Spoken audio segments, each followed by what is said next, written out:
حفاظ کرام کی دستار بندی کے سبق سے قائم دائم ہے، قرآن کی نسبت پر ہے۔ اور میرے بھائی، یہ نسبت بڑی عظیم الشان دولت نعمت ہوتی ہے، جسے مل جائے وہ کامیاب و کامران ہوتا ہے۔ اس لیے ہمیں اور آپ کو چاہیے کہ وقت بہت محدود ہے، اس میں اپنے وقت کو ضائع نہ کریں، سنیں، بغور سنیں، عمل کرنے کی نیت سے سنیں۔ اللہ رب العالمین شرف قبولیت سے نوازے اور ہمارے اور آپ کے اور قوم کی فائدے کی باتیں اللہ کہلوائے، اللہ سنوائے۔ قرآن کریم اللہ تبارک و تعالیٰ کی طرف سے بہت بڑی دولت و نعمت، امانت ہے۔ دولت بھی ہے، نعمت بھی ہے، امانت بھی ہے۔ آپ اندازہ لگائیے، جب تک قرآن کریم نازل نہیں ہوا تھا آپ محمد ابن عبداللہ کہے جاتے تھے، صادق و امین کہے جاتے تھے۔ جس دن قرآن کا نزول ہوا آپ محمد الرسول اللہ کہلانے لگے۔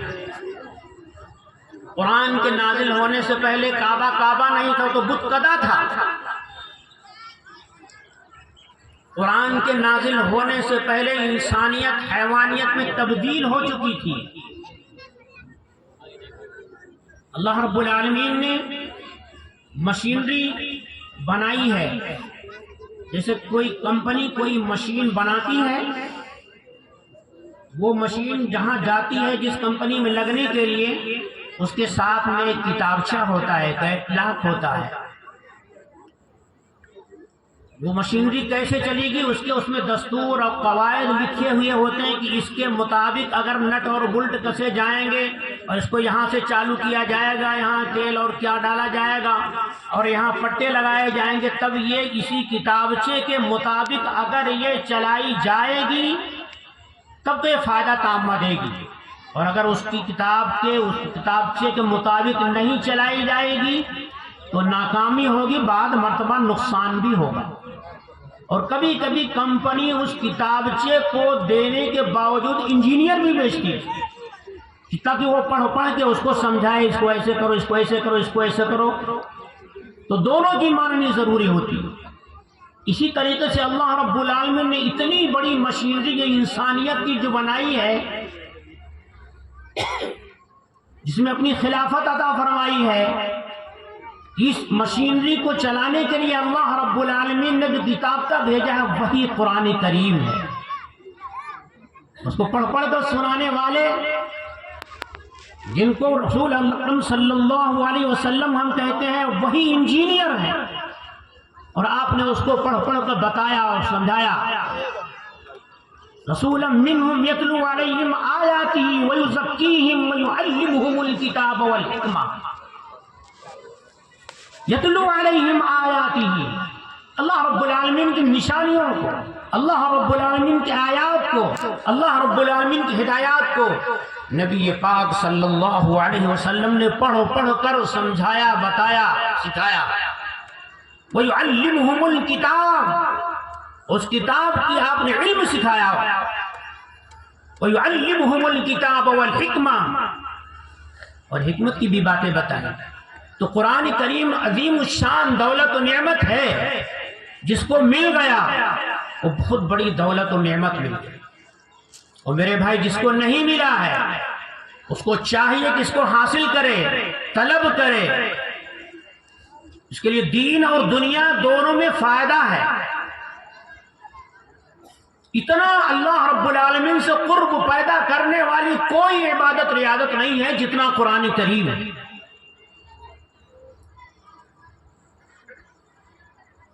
میرے بھائی، آج ہم کو قرآن اچھا نہیں لگتا، دل نہیں لگتا، پڑھتے ہیں چند ساعت میں دماغ گرم ہو جاتا ہے اور ہم بیٹھ جاتے ہیں۔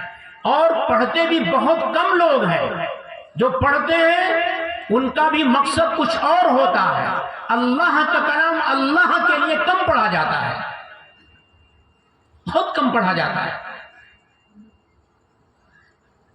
فرمایا القرآن احب الی اللہ من السماوات والارض وما فیہن۔ رسول اکرم صلی اللہ علیہ وسلم ارشاد فرماتے ہیں کہ قرآن زمین اور آسمان، ان دونوں کے درمیان، زمین بھی اور آسمان بھی اور ان دونوں کے درمیان جتنی چیزیں ہیں ان سب میں سب سے اعلیٰ افضل بالا برتر اللہ کے نزدیک اللہ کا اپنا کلام ہے، اپنا کلام ہے۔ آپ اندازہ لگائیے زمین میں کیا کیا چیزیں بکھری پڑی ہیں، کتنی دولت و عظمت ہے اور کتنا سب کچھ ہے، اس کی کوئی حقیقت و حیثیت اللہ رب العالمین کی نظر میں نہیں ہے، اپنوں سے زیادہ غیروں کو دے دیتا ہے۔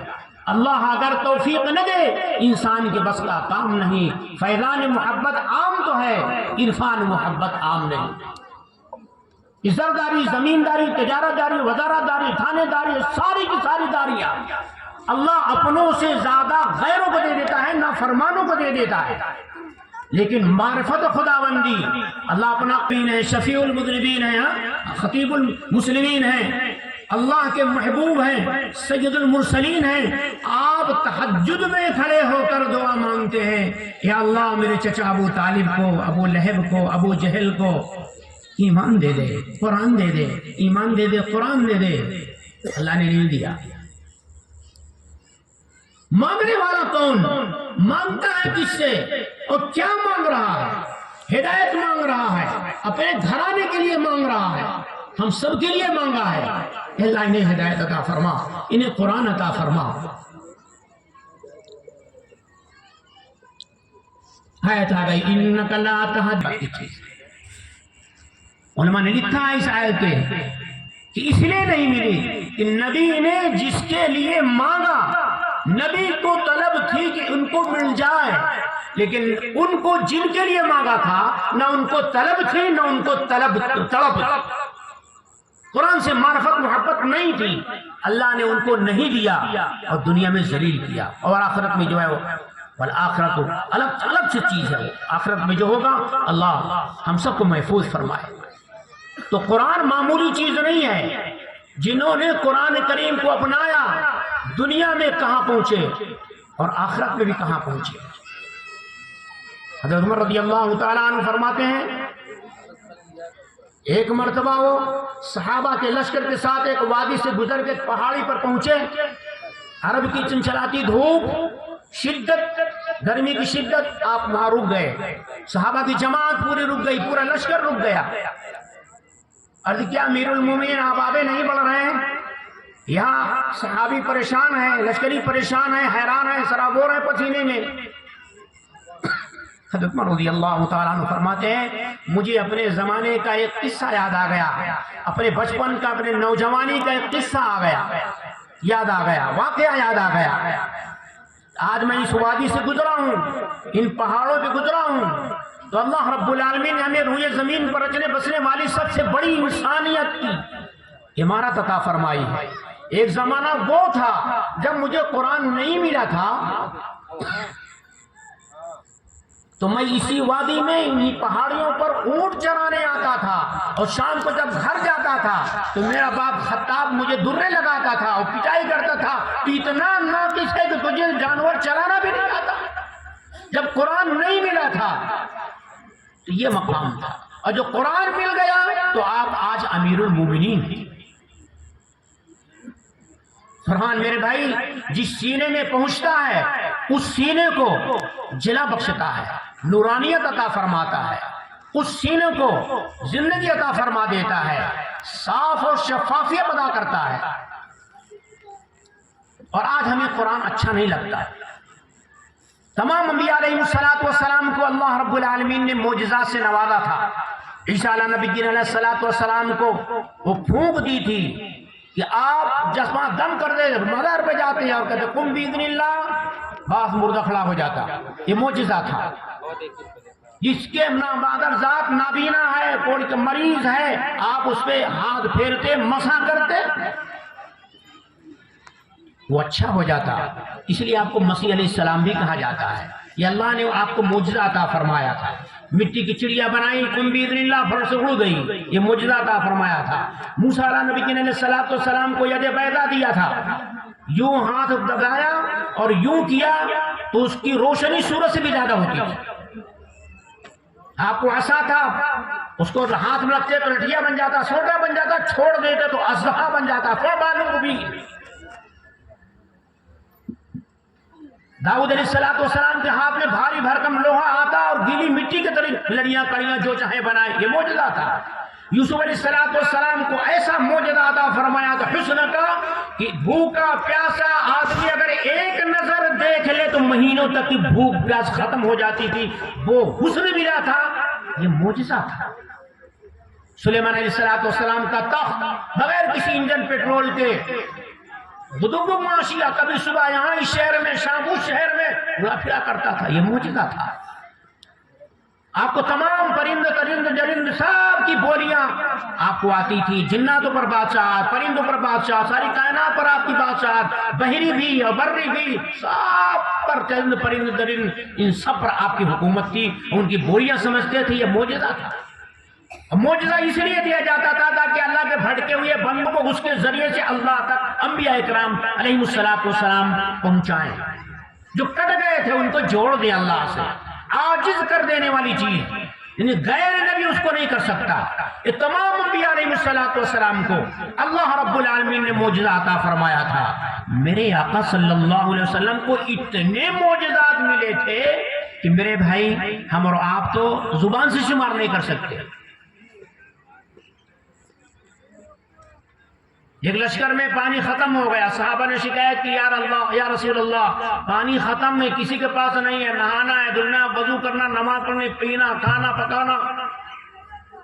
آقا نے فرمایا تلاش کرو، پورے لشکر میں تلاش کیا گیا، ایک مشکیزے میں 2-4 قطرے ملے، آپ نے اس کو پیالے میں رکھا اور اپنی انگشت شہادت اس میں ڈالی، اتنا پانی پیدا ہوا، اتنا پانی ہوا کہ سارا کا سارا لشکر اپنے برتن بھر دیے، نہایا، دھلا، وضو کیا، نماز پڑھی، پیا، کھانا پکایا، سب کچھ کیا، اور پانی اتنا کا اتنا رہا۔ عبداللہ ابن جابر رضی اللہ تعالیٰ عنہ غزوہ خندق میں تھے، ان کی اہلیہ نے کہا کہ جاؤ، رسول اکرم صلی اللہ علیہ وسلم کئی دن سے بھوکے ہیں، پیٹ پر پتھر بنا ہوا ہے، آپ کو لے آؤ، اور چپکے سے کان میں کہنا کھانا بہت کم ہے کہ آپ کی دعوت ہے، کچھ تناول فرما لیں۔ عبداللہ ابن جابر رضی اللہ تعالیٰ عنہ جا کے رسول اکرم صلی اللہ علیہ وسلم کے کان میں عرض کیا، یا رسول اللہ میری اہلیہ نے دعوت کی ہے، کئی دن سے آپ بھوکے ہیں، کئی وقت کا فاقہ ہو چکا ہے، آپ تشریف لائیے۔ آپ نے اعلان کر دیا، بھائی آدھے جنگ پر آؤ، محاذ پہ آدھے چلو۔ عبداللہ ابن جابر کے یہاں دعوت ہے،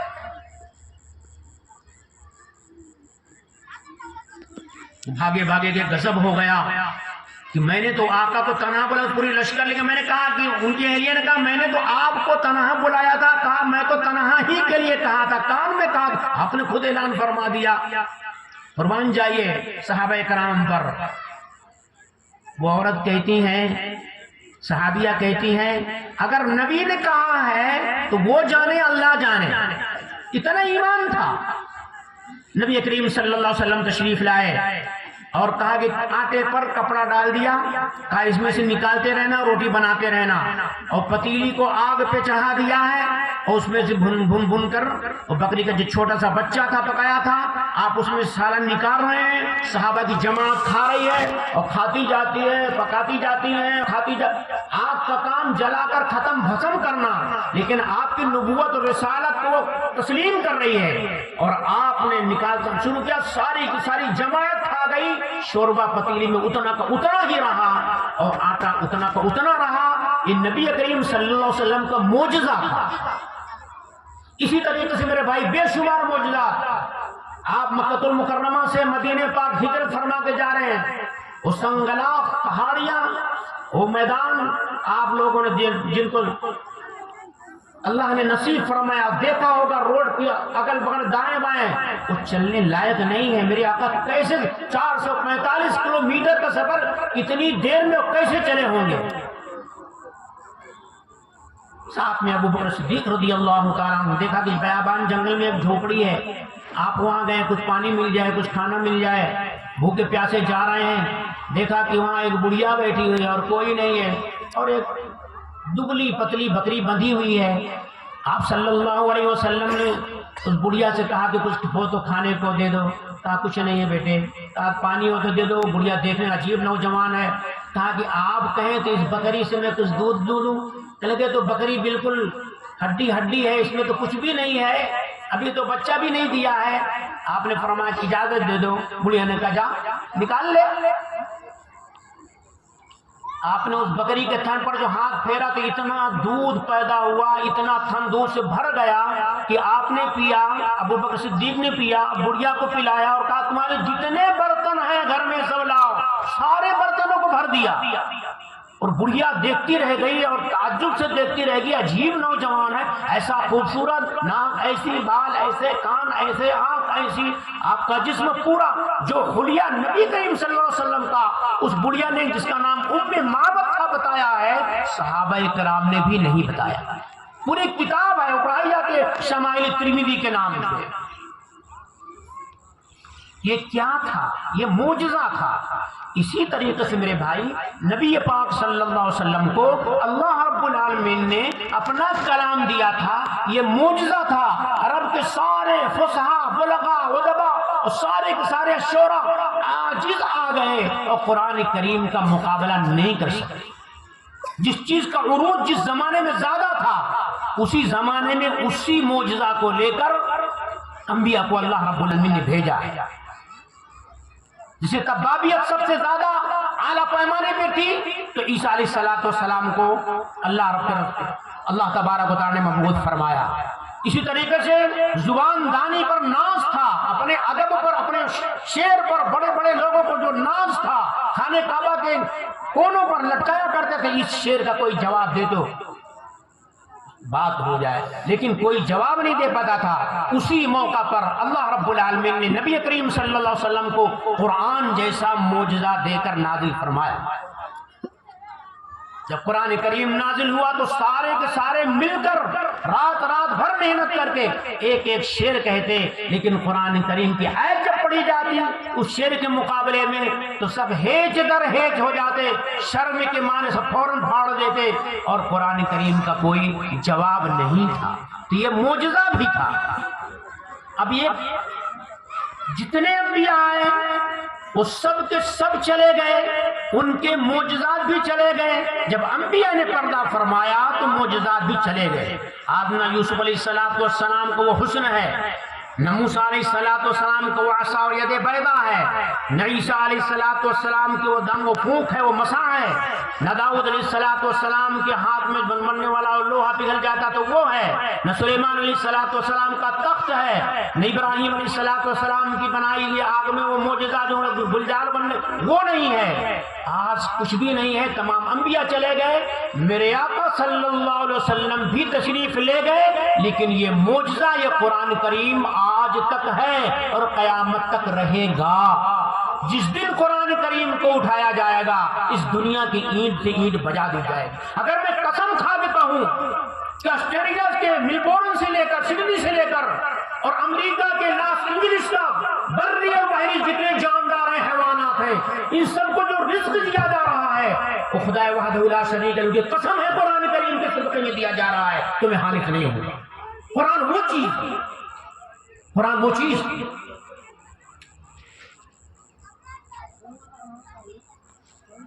ہم قرآن نہیں پڑھتے ہیں, اور پڑھتے ہیں تو سمجھتے نہیں ہیں, سمجھایا جاتا ہے تو عمل نہیں کرتے ہیں. تو قرآن معجزہ. اب سوال پیدا ہوتا ہے کہ جب سارے انبیاء تشریف لے گئے, ان کے معجزات چلے گئے, نبی کریم صلی اللہ علیہ وسلم کے سارے معجزات چلے گئے, یہ کیسا معجزہ ہے کہ آج تک ہے؟ ایک سوال پیدا ہوتا ہے,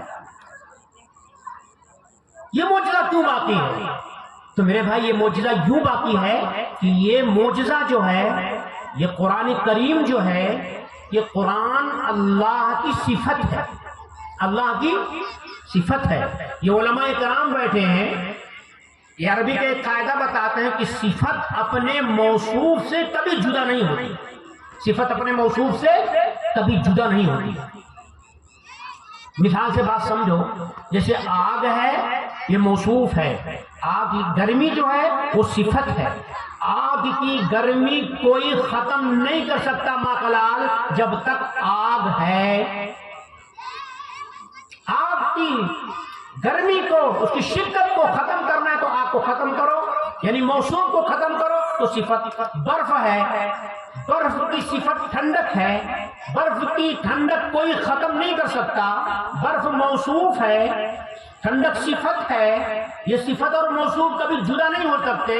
ہاں اگر اس کی ٹھنڈک کو ختم کرنا ہے تو برف کو ختم کرو تو اس کی صفت کو بھی ختم کر دو. اسی طریقے سے قرآن صفت ہے، اللہ موصوف ہے. اللہ جب سے ہے قرآن تب سے ہے، اللہ جب تک رہے گا قرآن تب تک رہے گا، اس کو کوئی ختم نہیں کر سکتا. یریدون لیطفئوا نور اللہ بافواہہم واللہ متم نورہ ولو کرہ الکافرون. فانوس بن کے جس کی حفاظت ہوا کرے، وہ شمع کیا بجھے جسے روشن خدا کرے، جس کے محافظ اللہ ہے.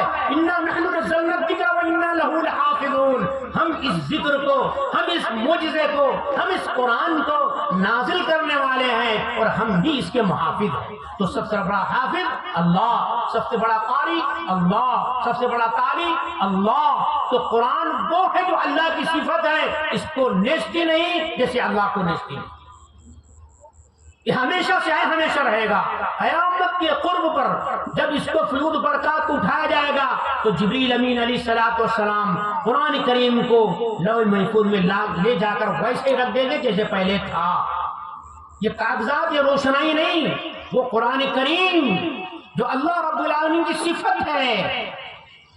وہ میرے بھائی، تو جو قرآن جتنا زیادہ پڑھے گا اور قرآن سے جتنا تعلق رکھے گا، اللہ سے اتنا زیادہ اس کا تعلق مضبوط ہوگا.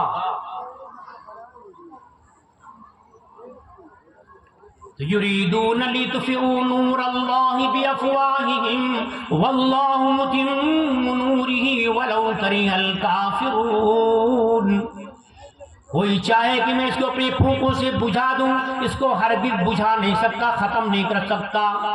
نور خدا ہے کفر کی جلوت پہ خندہ زن، پھونکوں سے یہ چراغ بجھایا نہ جائے گا. اس کو کوئی ختم نہیں کر سکتا کہ 24 آیتیں اس میں ایسی ہیں، 25 آیتیں ایسی ہیں، اس کو نکال دو. تو یہ کوئی میرے باپ کی کتابوں سے کاٹ کے نکال دے؟ 7 سال کا بچہ ایک زیر پڑھ کے اگر تم غلط چلے گئے، ایک نقطہ غلط پڑھ کے تمہارا منہ پکڑ لے. اس کا محافظ اللہ ہے. یہ قرآن کریم حفاظ کرام کے سینے اللہ کی تجوریاں ہیں. اللہ اپنا سامان، اللہ رب العالمین قیمتی سرمایہ ان حفاظ اور قرآن کے سینے میں رکھتا ہے.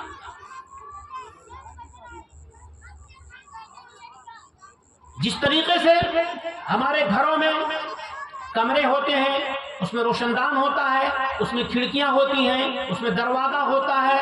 جب وہ کھڑکیاں کھلتی ہیں تو روشن دان سے، اس کھڑکی سے، اس دروازے سے گرد غبار جاتے جاتے جاتے جاتے کمرہ اٹ جاتا ہے، گرد غبار سے بھر جاتا ہے. آپ جائیں گے وہاں بیٹھیں گے نہیں، آپ جائیں گے وہاں تو دیکھیں گے گھر والوں کو ڈانٹ پڑی تھی کہ صفائی نہیں کی، ستھرائی نہیں کی، جھاڑو نہیں لگا، اتنا گندا کپڑا ہے، کمرہ ہے، اس میں جانے کے لائق نہیں ہے، بیٹھنے کے لائق نہیں ہے. آپ کہتے ہیں کہ نہیں کہتے ہیں؟ اسی طریقے سے میرے بھائی، ہمارا دل ایک کمرے کی مانند ہے. جب یہ بگڑتا ہے نا، اس میں ہمارے کئی کھڑکیاں کھلتی ہیں. آنکھ کی الگ کھڑکی، کان کی الگ کھڑکی، زبان کی الگ کھڑکی، ہاتھ پاؤں. جب غلط کام ہم نے کیا، دل کی شفافیت میں ایک کالا دھبا گناہ کا لگ گیا. غلط بد نظری کی، کسی کے مال پر، کسی کے جمال پر للچائی نظریں ڈالی، تو اس آنکھ کی کھڑکی کے ذریعے دل کے اندر گرد غبار، گناہ کا دھبا، کالا دھبا بھر گیا. غلط بولا، غلط سوچا، غلط سنا، اس سب کے ذریعے سے دل کی کھڑکی ہے، اس کے اندر ساری چیزیں جاتی ہیں اور دل گندا ہو جاتا ہے. اب دل جب گندا ہو گیا تو اس میں قرآن کہاں سے آئے؟ اس لیے قرآن پڑھانا اچھا نہیں لگتا. چھوٹے چھوٹے بچے معصوم ہوتے ہیں، 4 گھنٹہ مسلسل پھر شام کو 2 گھنٹہ، پھر رات کو 3 گھنٹہ مسلسل قرآن آواز. دنیا کی کوئی کتاب اتنی آواز سے کوئی اتنے گھنٹے پڑھے وہ پڑھی دب جائے گی، لیکن معصوم دل اس کو پڑھتے ہیں، یاد کرتے ہیں. کیوں؟ وہ معصوم ہوتے ہیں. ہم قرآن پڑھنے بیٹھتے ہیں، 1 پاؤ پڑھا، آدھا پارا پڑھا، 1 رکوع پڑھا، 2 رکوع پڑھا، اس کے بعد ہمارا دماغ گرم ہو جاتا ہے، دل قبول نہیں کرتا ہے. یہ کیوں؟ اس لیے کہ ہم معصوم نہیں ہیں. ہماری کان سے، ہماری آنکھ سے، ہمارے منہ سے، ہماری زبان سے، ہاتھ پاؤں سے، ان ساری کھڑکیوں سے دل کے اندر گناہ لپ ہو جاتا ہے، دل گناہوں میں لطفت ہو جاتا ہے. اب قرآن اچھا نہیں لگتا، اللہ کا ذکر اچھا نہیں لگتا، نماز اچھی نہیں لگتی. آئیں گے سب سے بعد میں، جائیں گے سب سے پہلے. رسم ادا ہوتی ہے، اللہ رب العالمین کے لیے بات نہیں ہوتی. کیوں؟ دل گندا ہے. ہمارے گھر کوئی مانگنے والا آئے، اپنا کاسہ گدائی، اپنا کشکول پھیلائے اور کہے کہ بھوک لگی ہے، کھانا دے دو اور پانی پلا دو. آپ پانی لے کے نکلیں گے، کھانا لے کے نکلیں گے، اس کے کشکول میں ڈالنا چاہیں گے، دیکھیں گے تو گندگی پلیدگی لگی ہے. آپ ڈانٹیں گے دھل اس کو، جب تک یہ دھلے گا نہیں میں ہرگز نہیں دوں گا. اب کھانا اس کا ہے، پانی اس کا ہے، آپ کو دے دینا چاہیے، ناپاک ہو یا پاک ہو. لیکن نہیں، میرا کھانا میرا پانی ناپاک ہو جائے گا، اس کو پہلے دھل پھر اس میں کھانا پانی ڈالوں. آپ کہتے ہیں کہ نہیں کہتے ہیں؟ اسی طریقے سے اللہ کی معرفت، محبت، اللہ کا عشق، یہ کلام اس وقت تک قلب میں داخل نہیں ہوتا جب تک قلب گنہگار ہو، دل میں دھبے ہوں گناہوں کے. آپ جھاڑو لگا دیجئے، استغفر اللہ ربی من کل ذنب واتوب الیہ، آپ سورہ فاتحہ پڑھیے، درود شریف پڑھیے، استغفار پڑھیے، دل میں دھبے دھل جائیں گے، صاف ہو جائیں گے. پھر قرآن پڑھیں گے، پھر اس میں ڈالیں گے. تو اپنے قلب کو صاف و شفاف کرنے کے لیے بہترین ذریعہ قرآن کریم. اس نے کہا ہے اے خدا از عشق معزولم مکن، اے خدا از عشق معزولم مکن، جزب عشق خیش مشغولم مکن. قرآن کے عاشق، اللہ کے عاشق، اللہ کی معرفت محبت کو پانے والے وہ اللہ رب العالمین سے کہتے ہیں اللہ میرے قلب میں اپنی معرفت محبت کے علاوہ کوئی اور سامان نہ ڈالیے، اور مجھے اپنے عشق سے کبھی معزول نہ کیجیے گا، اپنے قرآن سے کبھی معزول نہ کیجیے گا.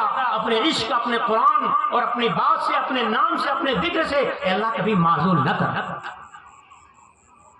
بڑا احسان ہے. اے خدا اب عشق معزولم مکن، جزب عشق خیش مشغولم مکن. اپنے قلب کو صاف کرتے ہیں اور قرآن پڑھتے ہیں اور کہتے ہیں اللہ مجھے اس قرآن کریم کی لذت سے کبھی معزول نہ کرنا، ہمیں اس پہ لذت، اس عشق پر، اس قرآن پر ہمیشہ تاخیر حیات جمائے رکھنا. اور یا اللہ اس کے علاوہ کوئی اور عشق، یہ در کا، دنیا کا، جان کا، مال کا، عزت، سونے چاندی، اس ساری چیزوں کا عشق میرے دل میں نہ ڈالنا. میرا دل ہمیشہ تیری معرفت محبت سے آباد رہے، تیرے قرآن سے آباد رہے. اس کی دعا مانگا کرتے تھے اور مانگا کرتے ہیں، آج بھی ہیں. اور انہی کے سبب سے ہم قرآن کو پڑھتے ہیں. نانا مر جائیں، نانی مر جائیں، دادا مر جائیں، دادی مر جائیں، اڑوس پڑوس میں کسی کی مر جائے تو بھائی چلو ذرا قرآن خوانی کرنا ہے. اب قرآن خوانی کرنے جائیں گے، تھوڑی دیر پڑھیں گے، سر گرم ہو جائے گا، سر کھجلائیں گے، چشمہ نچار منہ پہ رکھ دیں گے. کوئی قرآن پڑھا، آپ کیوں پڑھ رہے ہیں حافظ صاحب، آپ کیوں قرآن پڑھ رہے ہیں؟ تاکہ یاد رہے. آپ کیوں قرآن پڑھ رہے ہیں بھائی؟ اس لیے کہ تاکہ دکان چل جائے. آپ کیوں پڑھ رہے ہیں؟ تاکہ بیماری، آزاری، حیرانی، پریشانی، آفت، بلائیں، مصیبتیں، مشقتیں ہمارے گھر سے، ہمارے در سے، ہمارے اندر سے نکل جائیں. آپ کیوں پڑھ رہے ہیں؟ تاکہ اس کے معانی، مطالب پر ہمیں عبور حاصل ہو جائے، اس مسائل پہ استنباط ہو جائے. سب پڑھ رہے ہیں قرآن، سب پڑھ رہے ہیں تو پڑھنا بھی چاہیے. قرآن کریم پڑھنے سے بیماری، آزاری، حیرانی، پریشانی دور بھاگ جاتا. جس گھر میں قرآن کریم پڑھا جاتا ہے، جس گھر میں قرآن کریم پر حدیث پاک میں آیا، وہ گھر آسمان پر رہنے بسنے والے فرشتوں کو ایسے نظر آتا ہے جیسے زمین پر رہنے بسنے والے انسانوں کو آسمان میں چاند، سورج، ستارے نظر آتے ہیں. جس گھر میں قرآن کریم پڑھا جاتا ہے، حدیث پاک میں گویا ہوا اللہ کے رسول صلی اللہ تعالی علیہ وسلم کا وعظ ہو رہا ہے، تقریر ہو رہی ہے. آفت بلائیں مصیبتیں مشقتیں بھاگ جایا کرتی ہیں گھروں کو، یہ روایات میں آیا ہے۔ لیکن گھر میں قرآن نہیں پڑھا جاتا۔ اب ہمارے گھروں میں بیماری آزاری پھیلی ہوئی ہے، موبائل کے ذریعے گانے، ٹیلی ویژن کے ذریعے سے گانے بجانے، سارنگی کی ٹیٹی کیکی سے ہمارے گھروں کے در و دیوار سنے پڑے ہیں، اور تاغوتی شیطانی طاقتیں گھروں میں پڑی ہیں۔ پھر بیماری ہے، آزاری ہے، حیرانی پریشانی ہے، جی ڈاکٹر کے یہاں جاتا ہوں مولوی صاحب، اتنا پیسہ لگا، اتنا وقت ضائع ہوا، رپورٹ ساری نارمل، پھر بھی طبیعت خراب۔ یہ پھر بھی طبیعت کیوں خراب ہے؟ اس لیے کہ وہ شیطانی طاغوتی طاقتیں ہیں۔ پہلے لوگ بیت الخلا باہر جایا کرتے تھے، اب گھر میں بنا لیا ہے، اس کو گندا رکھتے ہیں، شیطان کے رہنے کی جگہ ہے، گندے کپڑے لٹکا کر رکھ دیا جاتا ہے، اس کے ذریعے سے بھی شیطانت آتی۔ تو قرآن کریم کی آواز سے، درود شریف کی آواز سے، استغفار کی آواز سے، اللہ کے ذکر و فکر کی آواز سے ہمارے گھر کے در و دیوار ترس رہے ہیں، اور گانے بجانے کی آوازیں ہمارے گھروں کو بڑی بڑی۔ پھر کیسے ہمیں لطف آئے گا؟ کیسے ہمارے اندر میرے بھائی کیسے معرفت آئے گی؟ کیسے محبت آئے گی؟ دلوں میں بدگمانی ہے، باپ سے بیٹا خفا، بیٹا سے باپ خفا، ماں سے بیٹی خفا، بیٹی سے ماں خفا، ہر گھر میں لڑائی ہے۔ کیوں؟ قرآن کو چھوڑ دیا، اللہ نے ہمیں چھوڑ دیا، اللہ نے ہمیں چھوڑ دیا، چھوڑ کر قرآن مسلم حق بیگانہ ہوا، دین کو رسوا کیا، آپ خود رسوا ہو۔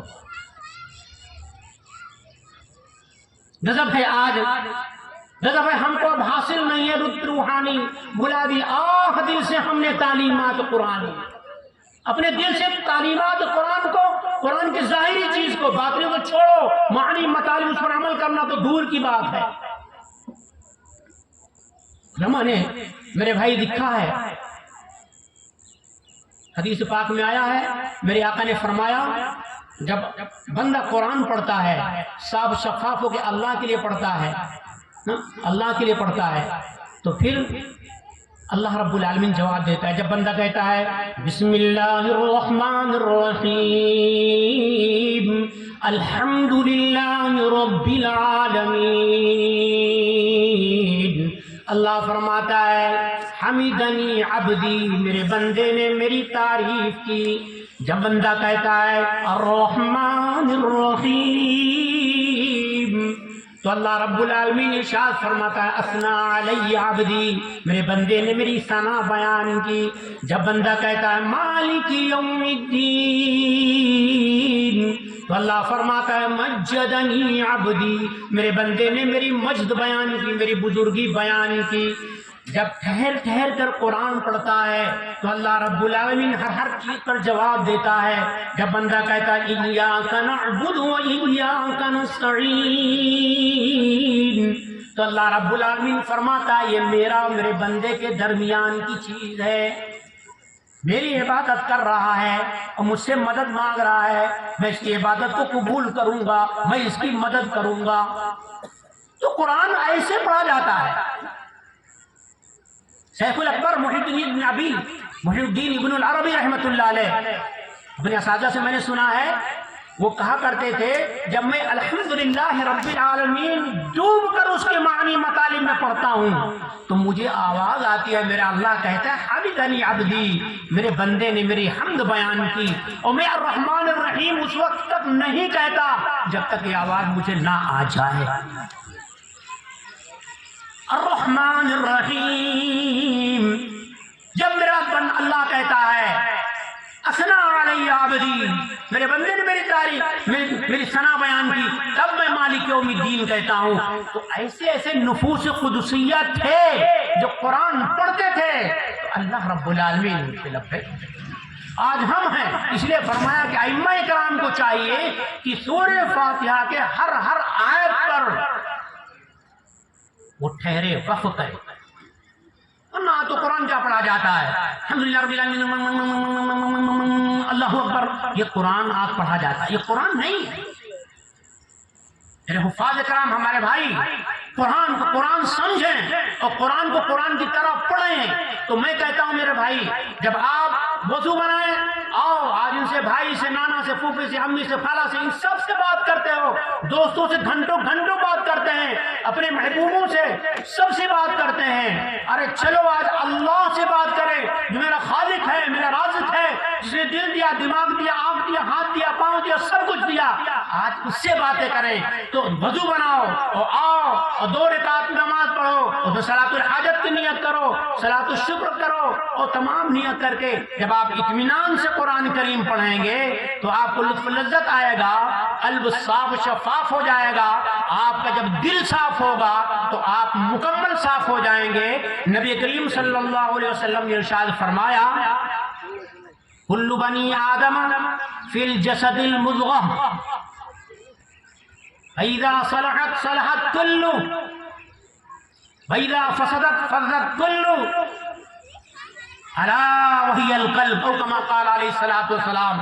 اللہ کے رسول نے فرمایا کہ تم ہر انسان کے بدن میں ایک گوشت کا لوتھڑا ہے، جب وہ صحیح ہو جاتا ہے تو پورا بدن صحیح ہو جاتا ہے، ہاتھ بھی صحیح، دل بھی صحیح، کان بھی صحیح، آنکھ بھی صحیح، ناک بھی صحیح، ہاتھ بھی صحیح، پاؤں بھی سب صحیح۔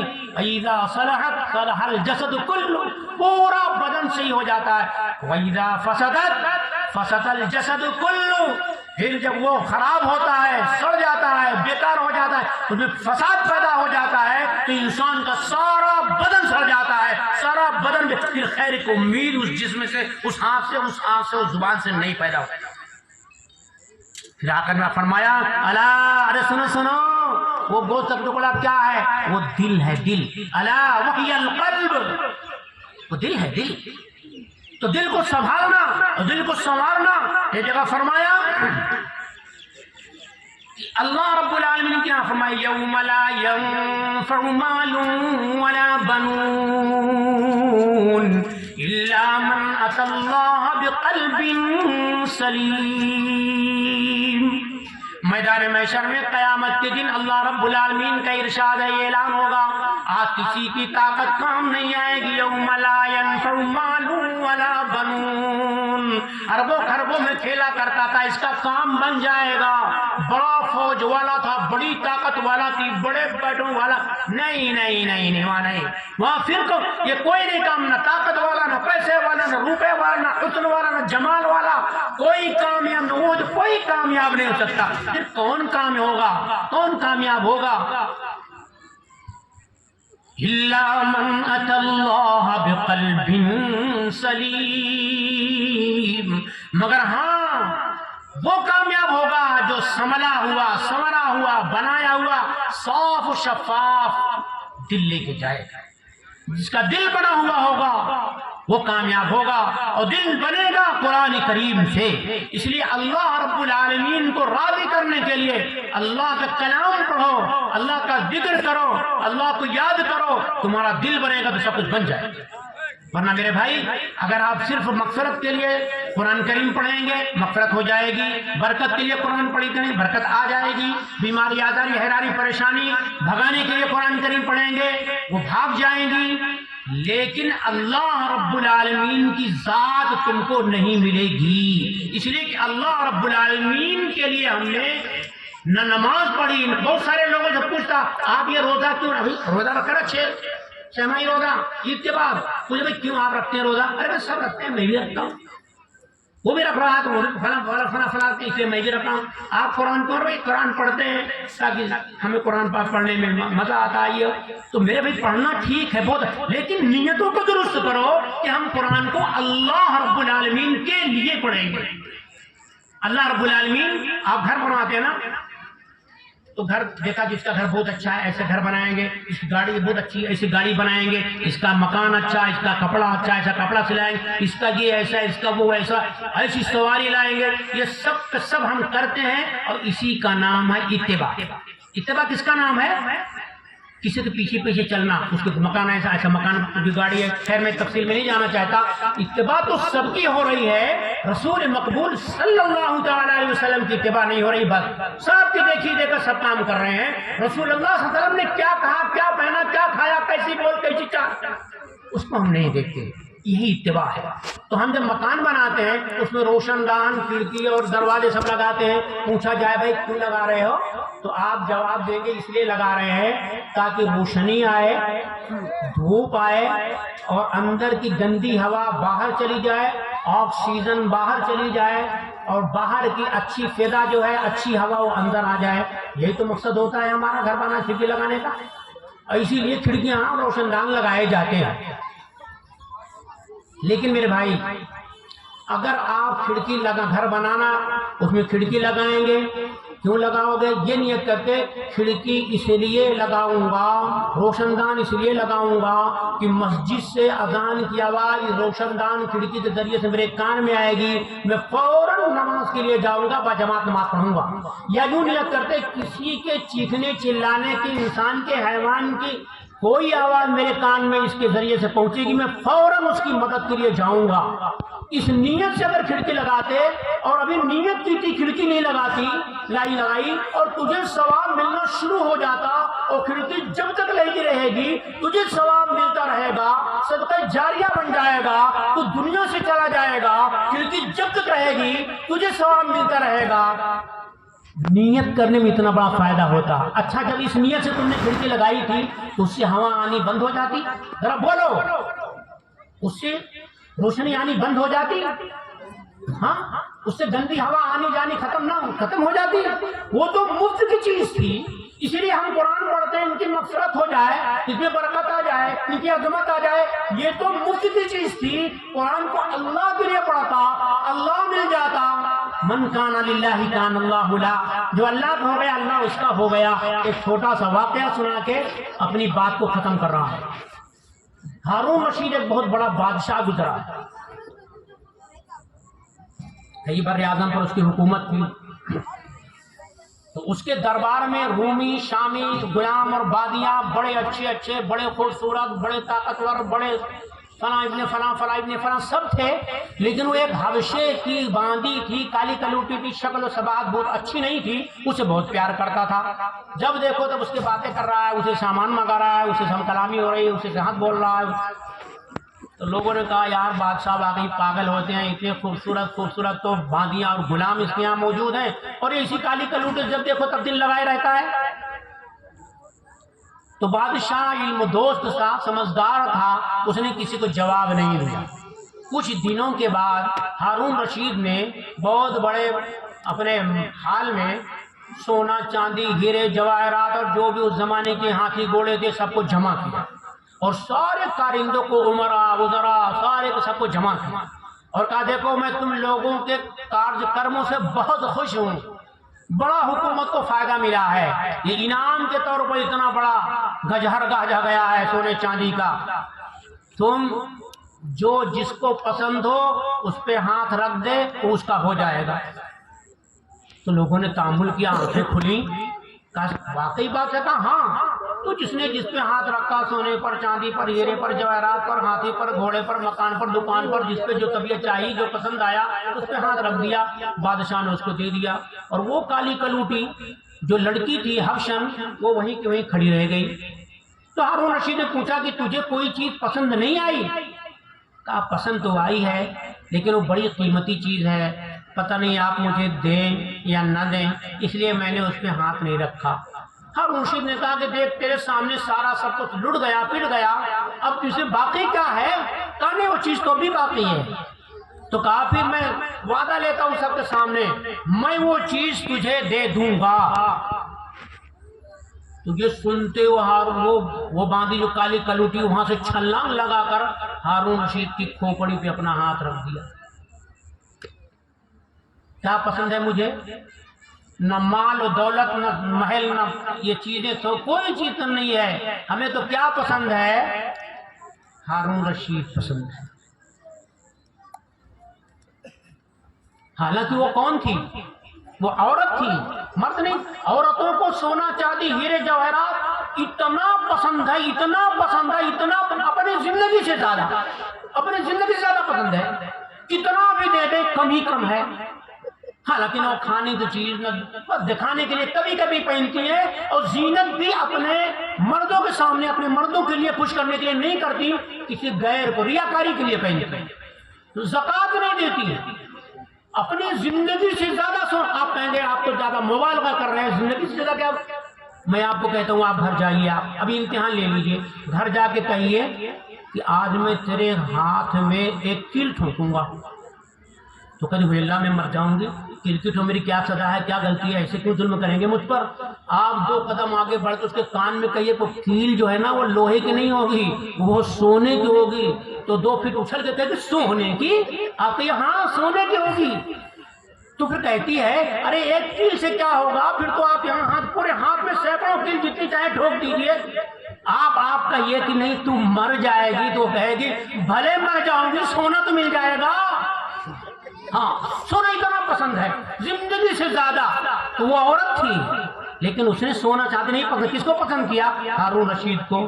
آمدم برسر مطلب اس قصے کو سنانے کے واقعہ سنانے کا مقصد ہمارا ہے وہ آ رہا ہے اس ہارون رشید کی کھوپڑی پر جس نے ہاتھ رکھا، ہارون رشید نے کہا کہ تم سب کو ہارون رشید سے محبت نہیں ہے، میرے مال سے، متاع سے، سونے چاندی ہیرے جواہرات سے، دکان مکان محلہ سب لو اور نکل جاؤ، تم سب شاب شفاف خوبصورت ہو، قلب تمہارا گندا ہے، تو اس لائق نہیں کہ ہارون رشید کا اثر ہو۔ اور یہ ہے کالی کلوٹی لیکن دل اس کا کتنا صاف ہے، میرے مال و متاع کی طرف نظر بھر کے نہیں دیکھا، اور اس نے مجھے پسند کیا، یہ میری ہو گئی، میں اس کا ہو گیا۔ کسی کو مہر ملا، سونا اور چاندی ملا، اور جس کو ہارون رشید مل گیا، ہارون رشید کی ساری بادشاہت اس کی ہوئی کہ نہیں ہوئی؟ ذرا بولو، ہارون رشید کی ساری بادشاہت اس کی ہوئی۔ اسی لیے میں کہتا ہوں قرآن کریم تم جس مقصد کے پڑھو گے وہ مقصد پورا ہوگا، لیکن میرے بھائی قرآن کریم کو اللہ کے لیے پڑھو۔ چلو آج سے اللہ سے بات، حدیث بات میں جو قرآن کریم پڑھتا ہے وہ اللہ سے ہم کلامی کا شرف حاصل کر رہا ہے، جو قرآن کریم سنتا ہے وہ اللہ کی باتیں سن رہا ہے۔ تو قرآن کریم کو اللہ کے لیے پڑھو گے اللہ مل جائے گا، من کان للہ کان اللہ لا، اللہ جس کو مل جائے گا وہ اللہ کو مل جائے گا، اور تمہارا سارا غم دنیا کا بھی اور آخرت کا غلط ہو جائے گا۔ اللہ رب العالمین ہمیں اور آپ کو صحیح معنی میں قرآن کریم کو سمجھنے اور صحیح معنی میں اس کو پرکھنے اور صحیح معنی میں اس کو پڑھنے، اس کے ذریعے سے اپنے دین اور دنیا کو سوچھ بنانا، صاف بنانا، شفاف بنانا، قلب کو سنبھالنا۔ جب قلب ہمارا صاف ہو جائے گا ہمارا سارا بدن صاف ہو جائے گا، اور سارا بدن جب صاف ہو جائے گا ہم صحیح ہو جائیں گے، ہماری سوچ صحیح ہوگی، ہمارا چال و ڈھال صحیح ہوگا، ہمارا کھانا پینا صحیح ہوگا، تو ہمارے گھر والے بھی ہماری اطاعت سے صحیح ہو جائیں گے۔ ایک گھر والے کا اثر دوسرے پر اور دوسرے کا تیسرے پر، پورا محلہ اور پورا گاؤں اور پورا بستی، تم جتنا بھی صاف شفافیت اپنے اندر لاؤ گے، تمہارے سامنے آنے والا، ساتھ میں رہنے والا، ساتھ میں کھانے والا، اس کا قلب بھی منور مزکہ مصفہ ہو جائے گا۔ اس لیے میرے بھائی اپنے قلب کو سنوارو، وہ ہے قرآن کریم، اللہ کے لیے پڑھو اور روزانہ پڑھو، پابندی سے پڑھو، چاہے 1 رکوع پڑھو۔ میرے بھائی کتنے لوگ ہیں ان کا ناشتہ ہضم نہیں ہوتا جب تک وہ اخبار بینی نہ کر لیں۔ اور میرے بھائی کا قرآن کریم اخبار بینی سے بھی گیا گزرا ہے، اخبار روز پڑھتے ہیں اور قرآن کو صرف رمضان پہ پڑھتے ہیں، درد غبار سے ادا پڑا ہے۔ ارے قرآن اللہ کا کلام ہے میرے بھائی، سوچو تو سمجھو کیا ہے قرآن۔ اللہ رب العالمین ہمیں صحیح سمجھ نصیب فرمائے، اور قرآن کریم کے لیے اللہ ہمیں چن لے۔ اللہ سے دعا بھی کریں اپنی آل کو، اپنی اولاد کو، اپنی آفات کو، یہ کام نہیں کیا پٹائی ہوگی، یہ وہ سب کچھ کرتے ہیں، قرآن پڑھا کہ نہیں پڑھا اس کو پوچھنے والا کوئی نہیں۔ بیٹی تم نے قرآن پڑھا کہ نہیں پڑھا اس کو پوچھنے والا کوئی نہیں۔ ساری ضروریات کو زندگی کا تم سامان مہیا کر رہے ہو، ارے اس کی آخرت بناؤ، اس کا قلب بناؤ، اس کو صحیح تعلیم دو، صحیح تربیت دو۔ جن لوگوں کے گھر میں قرآن کریم پڑھنے والے نہیں ہیں، اس مدرسے میں، دار ارقم میں اپنے بچوں کو قرآن کریم پڑھوائیے، صحیح معنی میں پڑھائیے، صحیح نیت کے ساتھ پڑھوائیے، اور خود بھی جائزہ لیتے رہیے۔ اللہ رب العالمین ہمیں صحیح سمجھ نصیب فرمائے۔ وما علینا الا البلاغ۔ السلام علیکم ورحمۃ اللہ۔